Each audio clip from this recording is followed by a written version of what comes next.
Hey everyone, welcome back to another episode of Giving the Game Away. Today we're going to go through the result of our first official in-play survey, which is an exciting survey that we did at the end of last year. We surveyed about 80 publishers, asked them about the future of monetization, what they think about in-play, and we now have some great results to share with you. How's it going, Ian? I'm glad to be here, as always. I'm doing good. How are you, Sam? It's going to be a good, I'm excited to talk more about the data that we have. Yeah, it's really interesting stuff. I want to dig into the questions, and I will do that. I've got some written down. But I wanted to start with like a really broad question. This is the first report on in-play, as you said. Yep. Why was this such an important thing to do? Why is this research so important for the industry as a whole?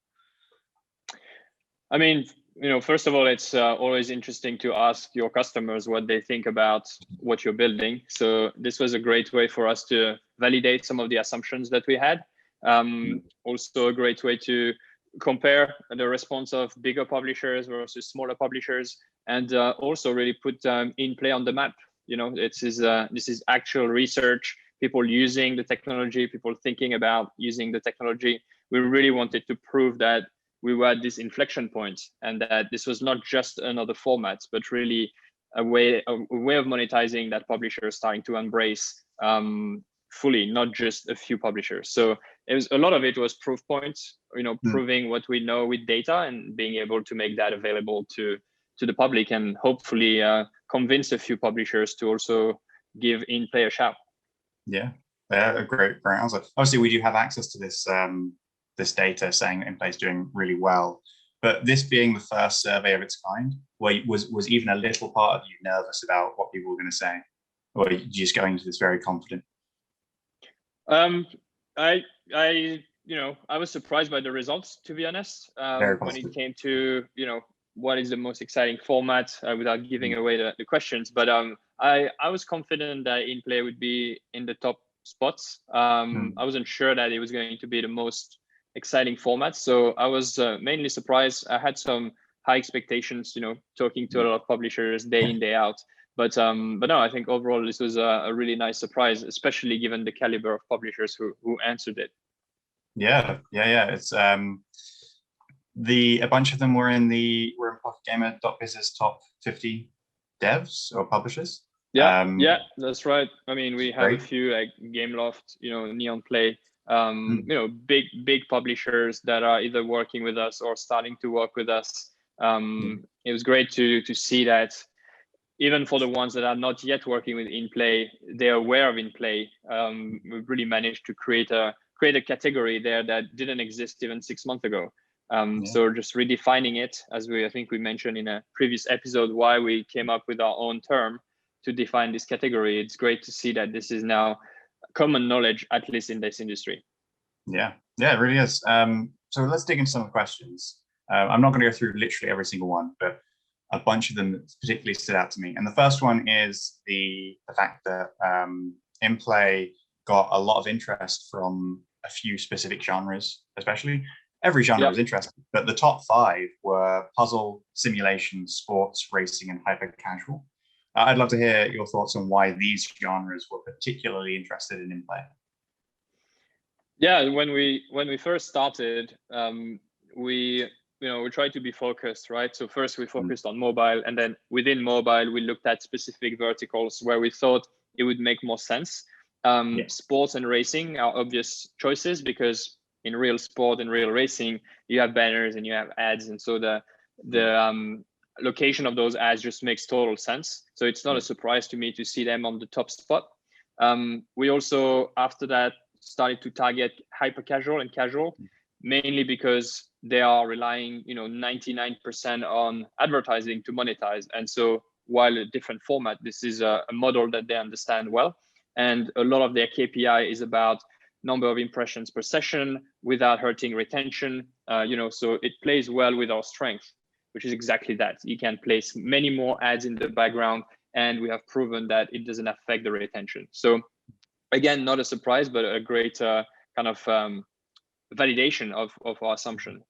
The puzzle one is really cool. I'm so glad that this is in the top 5, because a lot of publishers or people outside of the industry would think that this will remain niche. It's something that, yes, in sports, in racing, you can use it, but that you wouldn't be able to use it on 2D games, for example, or you wouldn't be able to use it on other types of games that might seem a bit less logical to use in play.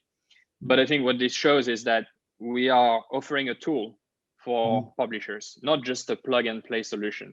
It's really simple to use, but you still have creative freedom to place the ad the way that you want inside the experience. And that's the first time that this happens for a monetization solution. Normally, whether it's a banner that is stuck at the bottom of your screen or an interstitial video, you don't have much freedom. Even the rewarded ads, you can specify the trigger, but the display is still an overlay on top of your game.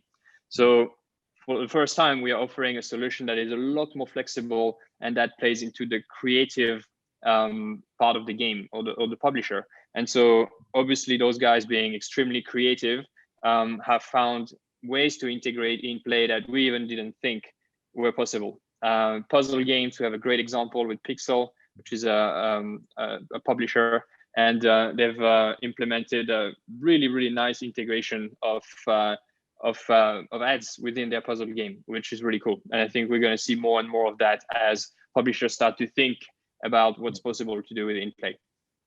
Yeah, I mean, the puzzle category was especially surprising to me as well, because I keep thinking about the players of these games. Puzzle players you'd expect to be a little bit more patient, possibly a little bit more forgiving of like long interstitials or anything like that. But this shows to me at least that regardless of the player-friendly advertising is becoming more and more important. Just because these people are more patient doesn't mean there's no limit to that patience. I found it really fascinating. The next question I want to talk about is the when did you learn about in-play? Mainly awareness was split between 2019 and 2020, so it's relatively recent. I wanted to ask if you think there's any factors in the world that are making devs more interested or discovering solutions like this. Do you think COVID changed things? Yeah, I think it did. I think there's many factors. There were very few companies doing this. We started really going to market 2018, 2019. And so as one of the leader on the market, it's really up to us to push this in the industry, right? So there's no real player before that really promoting this and pushing this as much as us. And our competitors, by the way, have also done a great job when it comes to awareness. It coincides with us and some of our competitors raising a bigger round, having more money to advertise, to promote, building a bigger team, starting to build the industry. So I'm not surprised about the timing.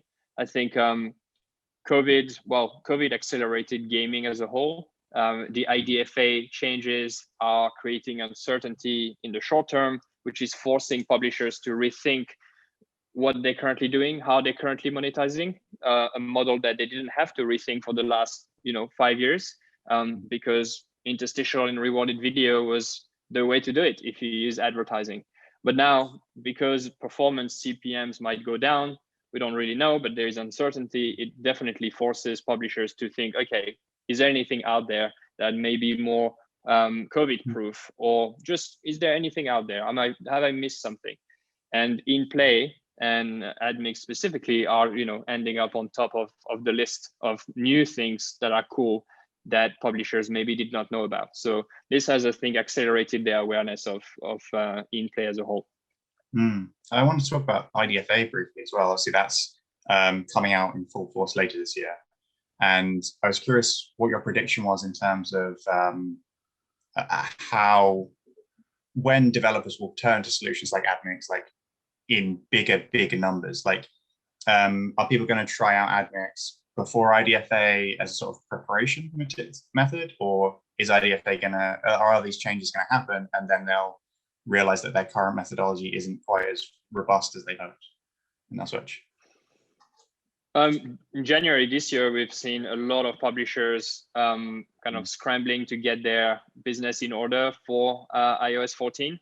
And I think it's part of the question that we ask, right? I think that the iOS 14 kind of mitigation is certainly a nice to have, because our spend comes from brands which are using IDFA less, and therefore the drop in CPM will be less. Therefore, it's a nice way to mitigate performance revenue.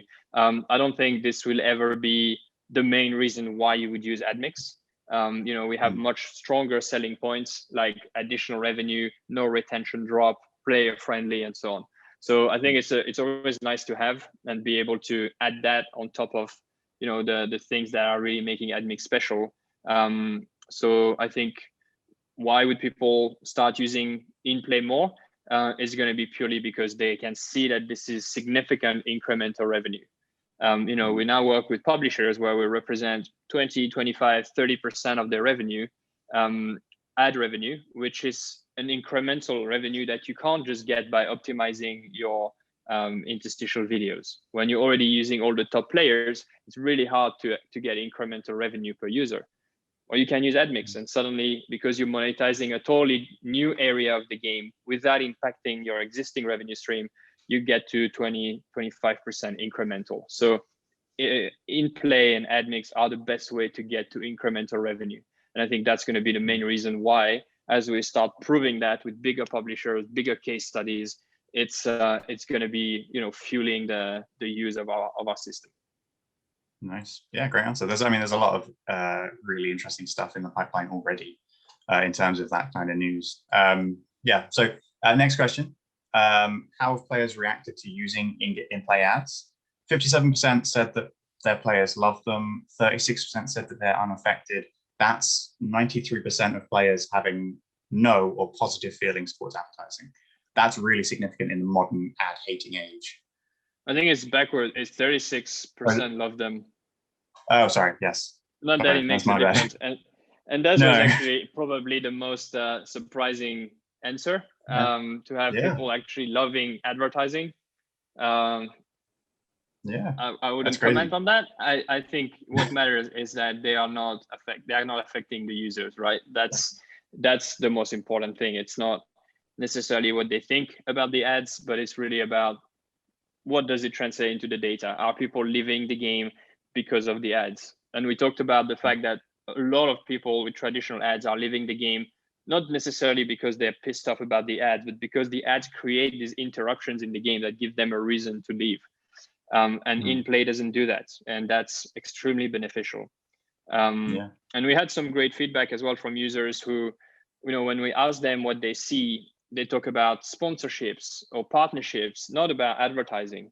And I've heard many times that even from the publishers themselves, that having a great brand natively integrated within their game actually gives them some legitimacy, some credibility to be associated with such a great brand. And it's probably how what it means here for users who actually like to see brands that they like in games that they like. Yeah, that's really interesting. I never thought about that as advertising acting as sort of a proof point for a game in itself. I'm really curious about, I'm particularly curious about those people who said that they loved these ads. I know you're not keen to comment on it specifically, but I'm really wondering if that has any impact on brand impression as well. Like the people who love these ads, does that make them more receptive to the advertising? I don't know, maybe it's an avenue for further research, but yeah, I don't know if you've got any thoughts on it off the top of your head. Yeah, of course, there is an impact on the brand. Otherwise they would not bother spending money on the platform. So we are measuring attention, we are measuring dwell time, all those performance KPIs that the brand are measuring to be able to assess performance and return on investment. So certainly there is. It's just a great stat to have to show that we are really building something that doesn't affect the user experience. It's pretty unique. It's really one of the first monetization solution that can boast about that. Yeah. Okay, great. Okay, so next question. Most people said the devs aren't just cramming their game full of ads, even though they entirely could in theory. It's great that there's sort of a self-regulation thing going on with devs. Ultimately, they're making games because they love making games, and they are trying to maintain that gameplay experience. It was just great to see. Yeah, it was really nice. Yeah, I think it Yeah, also shows that there is potential to probably monetize more. We've seen a lot sure. of publishers are quite protective of the game, and so they tend to under monetize compared to over monetize. And so I think, because again it doesn't affect the user experience, it just makes, could potentially make sense to increase that number. And I'm sure over time we'll see publishers starting to overlay more adverts as they are really starting to get comfortable with the format. Yeah, and it's always seeing what experiments they do on their end. But yeah, the next question, and this is the big headliner question: what ad format are you most excited for in 2021? 41% of people said in play. That must feel very good for you. Yeah, it's great to see. Again, it's not totally surprising. We of course, rewarded video has been a great moneymaker for the industry, but it's mature, and everyone uses it. There's not much innovation there, and so yeah, it's amazing to see that in play is by far taking the first spot there, ahead of other type of formats like playable or audio, which there's also some innovation there, but in play by far is the lead. And again, we've surveyed a wide bunch of publishers, not only the ones that are already using in play. So it's great proof point across the industry, and yeah, just really excited for us. It really is. And then 94% of those publishers said that they plan to use more in play in 2021 as well, which is further great to see. Do you think 2021 is going to be like a turning point for the format? Yeah, I really think so. I think we've seen for the last year and a half already a lot of excitement on the publisher side, but the biggest inflection point now is what's happening on the advertiser side, and the fact that gaming is truly a priority for brands and agencies, not just the ones that normally target gaming, but everyone. Every brand out there wants to figure out a way to reach those gamers, and we provide a solution for that. InPlay provide a solution that is brand friendly, is not only performance driven, and therefore enables those brands, any brand, to reach the right gamer at the right time in the right game. So it becomes really powerful, and I really think that as we look back to 2021 will be the year where gaming as a media channel was born, and this is why it's going to be such an inflection point. Fantastic. Yeah, this was a fantastic bit of research. The last question I wanted to ask you, Sam, is obviously this is the first of many bits of reporting and research that we're doing, that we're publicly releasing. What are you personally most curious about in terms of future research of InPlay? I think, really showing the proof points, right? So there's a question in there showing what are the highest revenue driving formats, and InPlay already ranked third, really close to interstitial and rewarded video. Of course, this is not globally, these are much bigger markets, but seeing that evolve over time is what's going to be the most exciting, because those other type of advertising are much more mature. They might be bigger now, but they're not going to evolve as quickly. So over time, seeing InPlay moving from biggest potential to biggest revenue driver, that's what I'm excited about, really starting to show not only the potential, but actually delivering and helping publishers make more money in a sustainable way. So yeah, I think this year, it's something we're going to do every year, hopefully asking more and more people in the industry, and do a more and more in-depth report. So it's something that you can mark your calendar for, because it's going to drop every year in January. Nice, fantastic. Well, we'll put a link to the report in the description or post wherever this is going out. But yeah, I'm really excited to see it for 2021 now. This report is so promising. Yeah, absolutely. Thanks everyone for watching, listening. Please download the reports, and we will see you next week for another episode. Bye-bye.